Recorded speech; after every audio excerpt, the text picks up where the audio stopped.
Assalomu alaykum. Bugungi mavzuyimiz tananing orqa guruh mushaklari bo'lib o'tadi. Tananing orqa guruh mushaklarini o'tishdan oldin biz gavdaning orqa sohasidagi chegaralarni bilib olishimiz zarur bo'ladi. Xo'p. Unda boshlasak. Bulardan yuqoridan liniya nuqa superior chegaralab turadi. Pastdan esa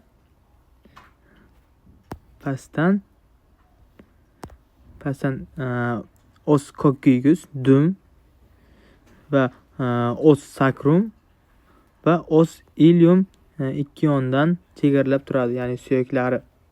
Mana suyaklarni ko'rsatsak, mana os coccygus, mana bu qismi os coccygus, os sacrum va os ilium qismlari bilan pastdan chegaralab turadi. Yuqoridan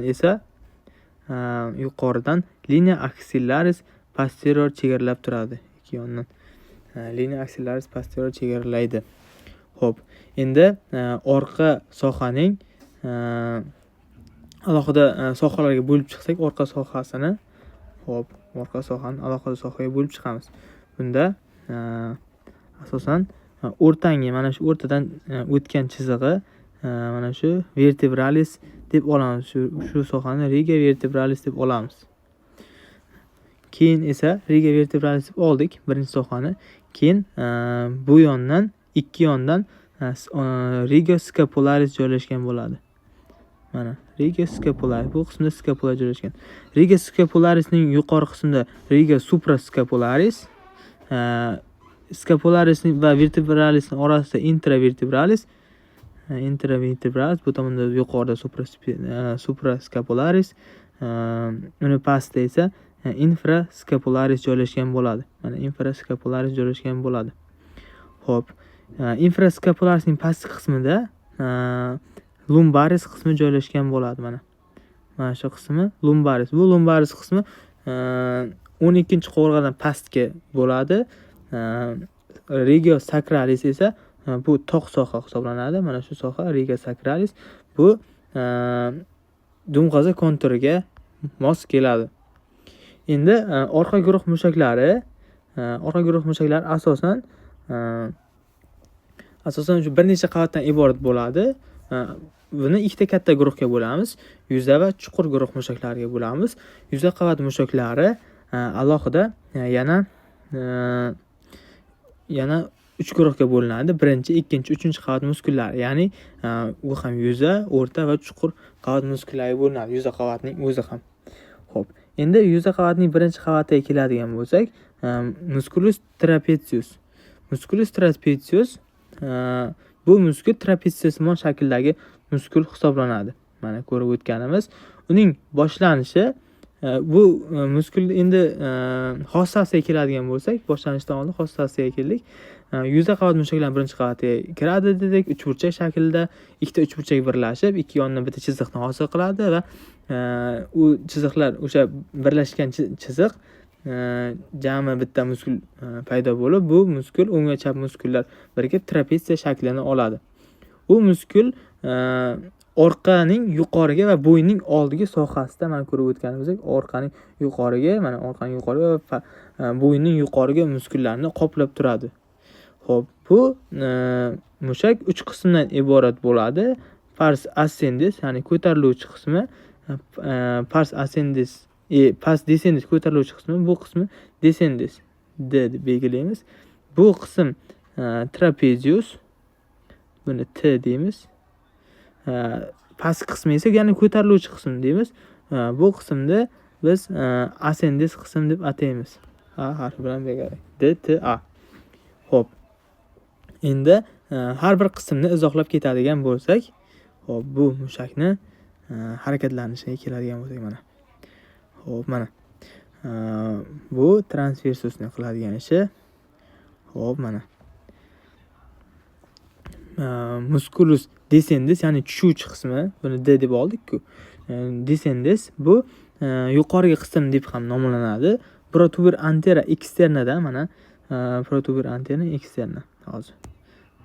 Mana bu qism protubir antera externadan va ligamentum nuxaga birikkan bo'ladi. Mana Keyin esa processus spinosus, ligamentum nuchaga birikkan bo'ladi. Boshlanishi birikish sohasi esa mana ko'rib o'tgandek, hozir birikish sohasi va akromion, bir qismi akromion usig'iga, bir qismi esa klavikulaning o'sha akromion tomondagi qismiga birikkan bo'ladi. Vazifasi mana ko'rib o'tgandek, bu muskulning vazifasi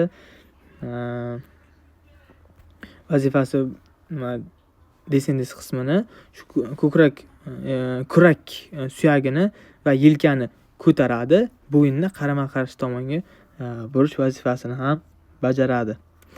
Xo'p, keyin innervasiyasi nervus accessoris innervasiya qiladi. Bo'yin chegalidan plexus cervicalisning 2 va 4 segmentlari innervasiya qiladi.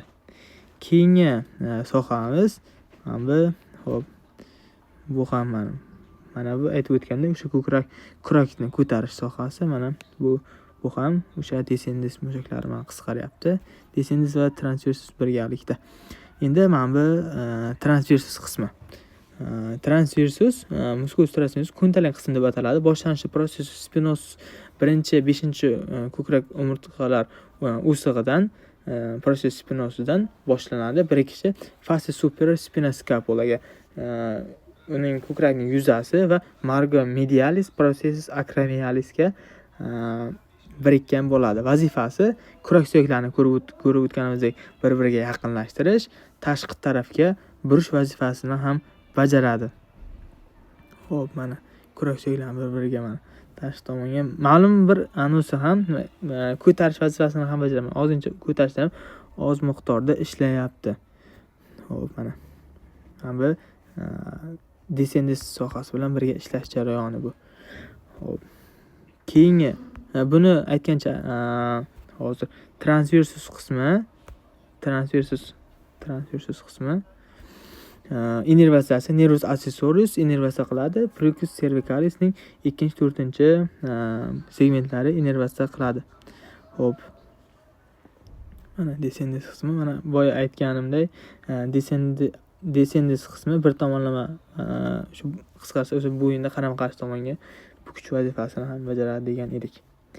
Endi pars ascendis qismiga keladigan bo'lsak, bu ko'tariluvchi qism hisoblanadi. Bu processus spinosuslardan boshlanib, ko'rib turganimizdek spina scapulaga birikkan bo'ladi. Mana spina scapulaga birikkan. Vazifasi kurak suyaklarni ko'taryapti, yelkani pastga tortish vazifasini ham bajaradi. Keyin yana buni innervasiyasiga keladigan bo'lsak, plexus cervicalis buni innervasiya qiladi. Xo'p, keyingi mushaklarga keladigan bo'lsak, xo'p, trapeziusni ko'rdik. Trapeziusning ost qismida musculus latissimus dorsi. Musculus latissimus dorsi bu muskul orqaning servar mushagi hisoblanib, yuza qavat mushagining o'sha birinchi qavatiga kiradi. Bu orqaning o'sha pastki yuza qismida joylashgan bo'lib, tolalari trapeziusimon shaklda o'sha yo'nalgan bo'ladi. Boshlanishi ko'rib o'tgandek mana processus spinosuslardan boshlanyapti. Keyin crista medianus, mana cristalardan boshlanyapti. Keyin esa pastdagi sakralis qismidan boshlanyapti. Mana ko'rib o'tganimizdek sakralis qism ham bor. Hop, keyin kostalarga ham birikkan bo'ladi ma'lum bir qismlari ichki tomondan. Keyin esa yana shu kostalarga bor hammasi shulay birikadi. Keyin esa birikish sohasi boshlanish sohasini aytdik. Birikish sohasi esa crista tuberculum humeriga minoriga birikkan bo'ladi. Xo'p, vazifasiga keladigan bo'lsak, mana vazifasi yelka sohasini yozish vazifasini bajaradi. Mana ko'rib o'tganingiz yelka sohasini yozyapti. Xo'p, keyin qo'lni shu ichki tomonga burish vazifasini bajaradi. Mana ko'rib turganimizdek. Keyin agar bu muskul fikatsiyalangan bo'lsa, qo'l muskuli nafas olishda ham ishtirok etadi. Mana nafas olishda, keyin ko'krakni ma'lum bir qismini yozishda ham ishtirok etyapti. Hop. Qo'lni qo'l qimirlamay turganda ko'krakni shu umurtqa pog'onasining bukilish vazifasini ham bajaryapti bu muskul. Hop, mana ko'rganimizdek buni ko'rdik. Bu qismni ko'rdik. Yuqoriga ko'tarish vazifasini bajardi. Buni innervatsiyasi, bu muskulning innervatsiyasi nervus thoraco-dorsalis innervatsiya qiladi. Hop, keyingi mushakka keladigan bo'lsak, musculus rhomboideus. Hozir buni o'chiramiz. Mana rhomboideus mushagi bu yuza qavat mushaklarining ikkinchi qavatiga kiradi. Mana bu mushak. Hop, avzorni ko'rsatamiz. Mana bu mushak ikkinchi qavatda, ya'ni trapeziya simonining ostki qismida joylashgan bo'ladi. Kurak suyaklari orasida joylashgan. Shakli yassi va keng va rombsimon shaklda bo'ladi. Boshlanishi processus spinosusdan boshlanyapti. Ko'rib turganimizdek, mana processus spinosuslardan boshlanyapti. Bir kishi marga medialis scapulaga mana shu marga medialis scapulaga birikayapti. Bu muskulni vazifasi kurakni tanaga yaqinlashtirish vazifasini bajaryapti. Mana ko'rib o'tganimizdek, mana rhomboideus major, yuqoridagisi esa rhomboideus minor hisoblanadi. Mana bir tomonlama qisqarishini ko'raylik. Mana yaqinlashtiryapti ko'krak umurtqalariga. Innervatsiyasi nervus dorsalis scapularis innervatsiya qiladi. Xo'p, keyingi mushagimiz musculus rhomboideus minor bo'ladi. Musculus rhomboideus minor bu ham o'sha katta va kichik romson mushaklar o'sha birgalikda biriktiruvchi to'qima qavatidan shu ajralib turadi. Biriktiruvchi to'qimali qavat bilan shu ajralib turadi. Bu ikkalasi, ya'ni major va minor. Keyin esa shu orqaning o'sha yuza qavatining ikkinchi qavatini tashkil etadi. Bu ham trapezius, musculus trapeziusning ostida joylashgan bo'ladi. Boshlanishi processus spinosusdan boshlanadi. Mana ko'rib turganimizdek, bir kishi esa marga medialis scapulaga birikyapti. Vazifasi kurakni ko'taryapti. Mana kurakni ko'taryapti. Ko'rganingiz, ana pastda edi, mana ko'tardi. Umurtqa pog'onasiga yaqinlashtirish vazifasini ham bajaryapti. Bu muskul innervatsiyasi nervus dorsalis scapularis bu muskulni innervatsiya qiladi. Hop, keyingi muskulimizga keladigan bo'lsak, hop, mana musculus levator scapula. Bu musculus levator scapula kurakni ko'taruvchi muskul hisoblanib, orqaning shu ikkinchi guruh yuza qavatining ikkinchi qavatini tashkil etadi. Bu muskul o'sha trapeziya simon muskulining ostida joylashgan bo'ladi. Boshlanishi processus transversus 4 va 7 umurtqalarning processus transversusiga mana birikyapti. Mana 4, 5, 6, 7 ga birikib margo superior scapulaga kelib birikayapti. Bu mushakning vazifasi ko'krakni ko'tarish vazifasini bajaradi. Mana ko'krakni ko'taryapti. Hop. Keyin esa bo'yinni burish vazifasini bajaradi. Mana bo'yinni burish, egish vazifalarini bajaryapti. Mana ko'rganimiz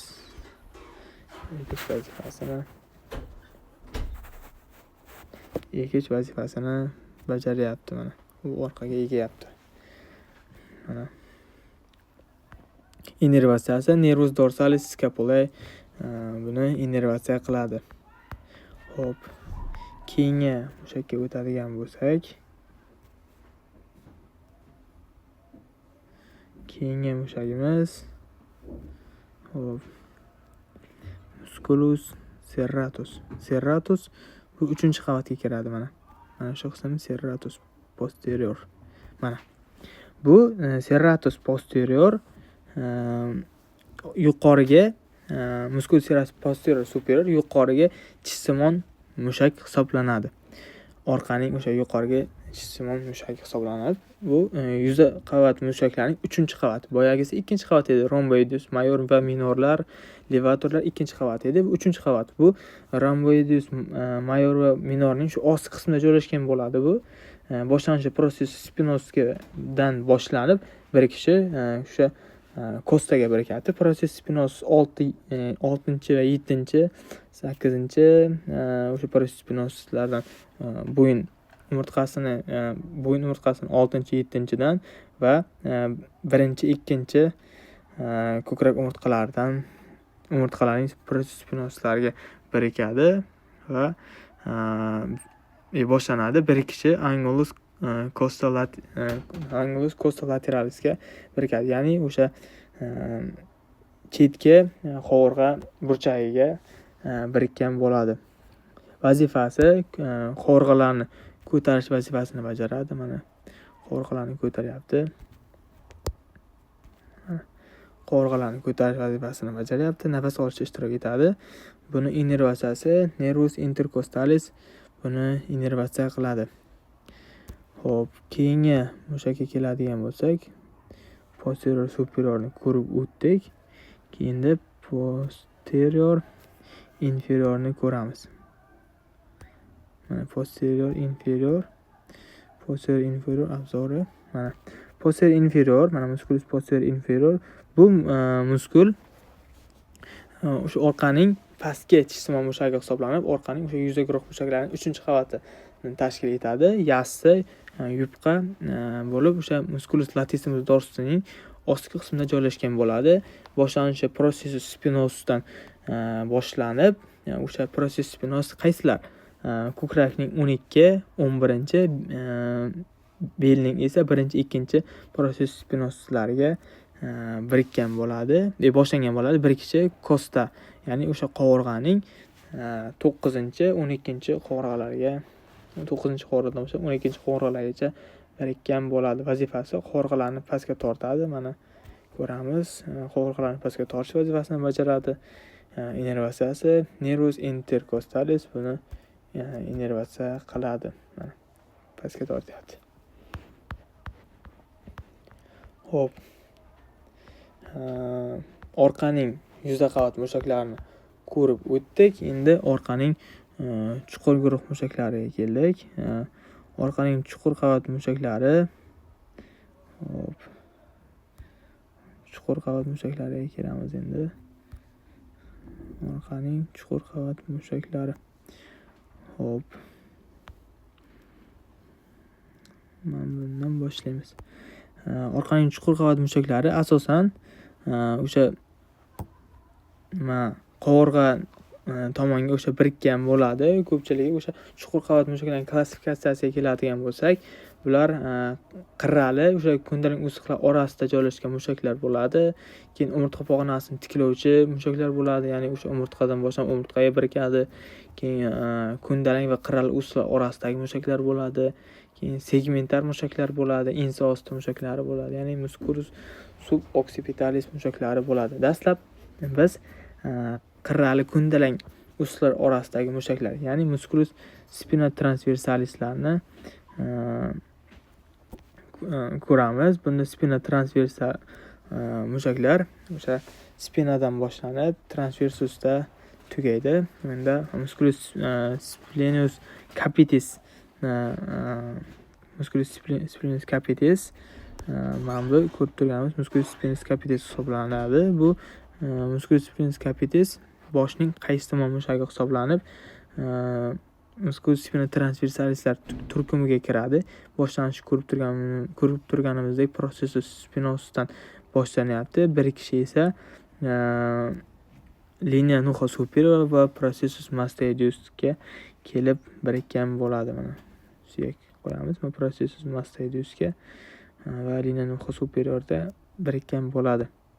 Vazifasi ikki tomonlama qisqarsa, o'sha boshni orqaga egadi, bir tomonlama qisqarsa, o'sha tomonga burish vazifasini bajaradi. Keyingisi splenius cervicis deb ataladi. Bu cervicis processus spinosuslar ko'krakning 3-6 processus spinosuslardan boshlanib birikishi processus transversusga birikkan bo'ladi. Vazifasi ikki tomonlama qisqarsa bo'yinni orqaga ekadi, bir tomonlama qisqarsa esa bo'yinni mana ko'rib turganimizdek bu ikki tomonlama qisqaryapti. Ikki tomonlama qisqarganligi uchun o'sha tomonga egayapti. Bo'yinni ya'ni orqa tomonga egish vazifasini bajaryapti. Bir tomonlama qisqarsa o'sha tomonga burish vazifasini bajaryapti. Bularni musculus splenus cervicisni innervatsiyasi nervus occipitalis majoris innervatsiya qiladi, ya'ni o'sha bo'yin chekalidagi, keyin esa nervus cervicalis innervatsiya qiladi. Narigi musculus splenusni esa narigi boshga birikkan massetus va ilionoqa superiordan boshlanib